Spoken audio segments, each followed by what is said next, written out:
Hello, my name is Greg Shute. This is my midterm presentation for ARH 609 Intermediate Design Studio 1.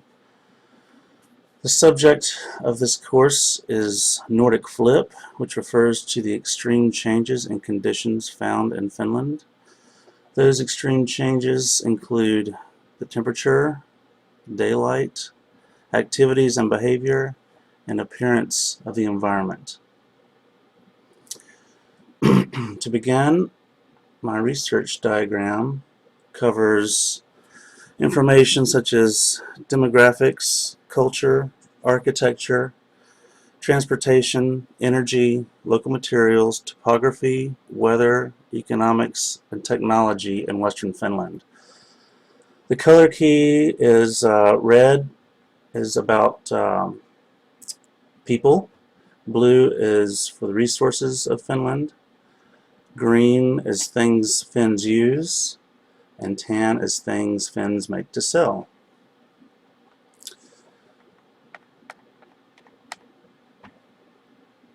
Next, we were introduced to the actual site for the project, which is on Jarvan Island in western Finland. The site's located close to the tourist destination town of Kaskinen. The site has a road to the west, undeveloped land to the north and south, and water to the east.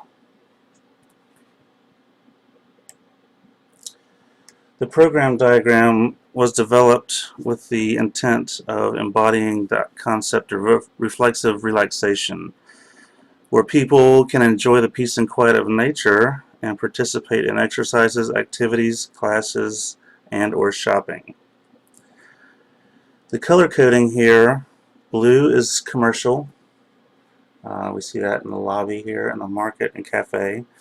Green is utility, and that would be the workshop, the boathouse, and parking areas. Tan is leisure, which would be the ski lodge, the sauna and pool, tennis, basketball, classrooms in this green area, as well as the marina.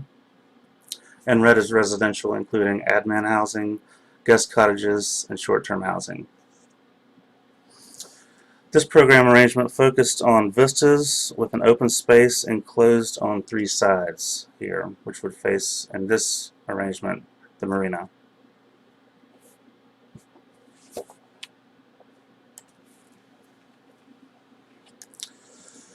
Next came the massing studies. 3 different versions were generated.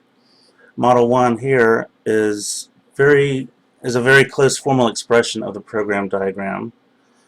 Model 2 turns the enclosed space to be open to the south, allowing sunlight to fill the green space, and puts the residential closest to the water and the marina.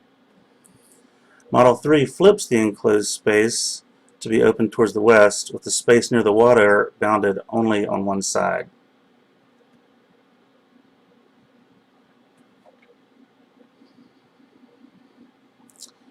Next, the formal studies were generated, 3 for each massing study. If I can get this to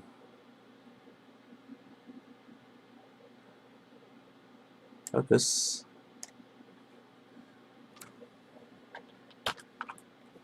Okay.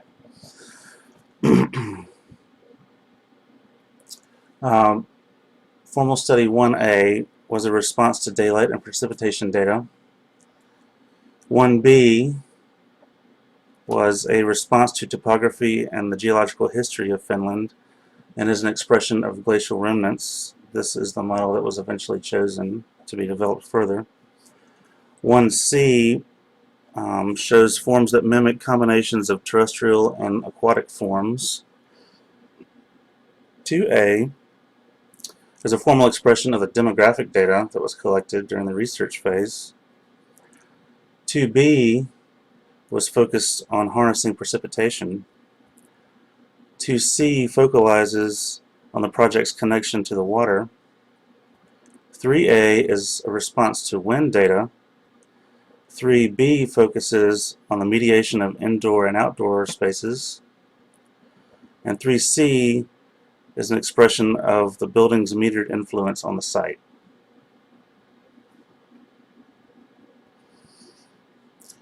So Model 1B was chosen for its possibilities to blend in with the natural setting, its capacity to collect rainwater and snowmelt, and the possibilities of both summer and winter activities on the roof.